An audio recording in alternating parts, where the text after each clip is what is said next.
Got to have work-life balance to prevent burnout. Maintaining a healthy work-life balance can lead to improved mental health, increased productivity, and better overall job satisfaction. Flexible working arrangements. I know everyone does not have the opportunity to work from home or work remotely, but maybe you could offer different shifts. Maybe you can offer them the opportunity to work from a different place in the building, but be flexible with their work schedules. Maybe allow them longer work days so that they have 4 days that they're working and 3 days off, if that's something that the employer would look to support. Also, communication and boundaries. Talk with your manager about work-life balance and set clear boundaries. We're going to look at some scenarios here in a few minutes. It's about understanding the concept of work-life balance and implementing flexible working arrangements.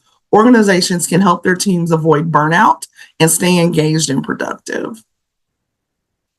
So when you're encouraging work-life balance, you're encouraging flexible schedules, you promote dedicated time off, you emphasize stress management, and you foster a supportive culture.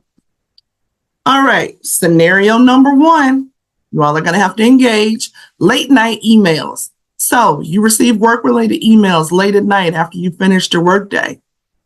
Do you A, respond immediately to show your commitment?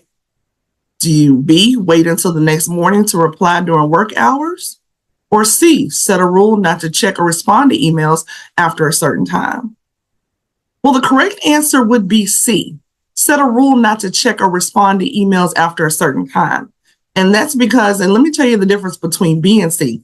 Wait until the next morning to reply during work hours. That means that you saw the email. So you haven't set a boundary. So you were still checking the emails. You just chose not to answer until the next morning. When you truly set boundaries, you don't even look at the emails. You don't open your laptop. You don't look at your email on your phone. Because then even when you wait until the next morning, you're already antsy and stressing because you got in the back of your mind, there's something that I've got to do first thing in the morning. The better approach and what I try to do is I stop checking emails at a certain time, and then I know the first thing in the morning I'm going to check the emails and then I'm going to respond. All right, next scenario, weekend work requests.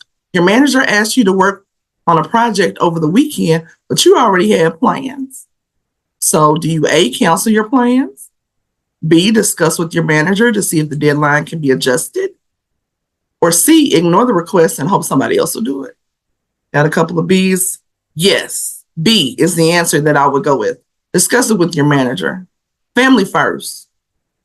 So I understand that there is work or a project that needs to be done, but employers need to understand that we all have our own personal and family commitments. And lastly, overloaded with tasks. So you got too much on your plate and it's affecting your personal time. So do you work extra hours, including nights and weekends, to get everything done?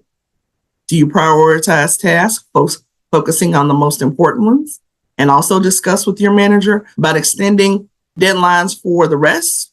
Or you just delegate some work to somebody else? B is the answer. Prioritize. Focus on what's most important and then leave the rest.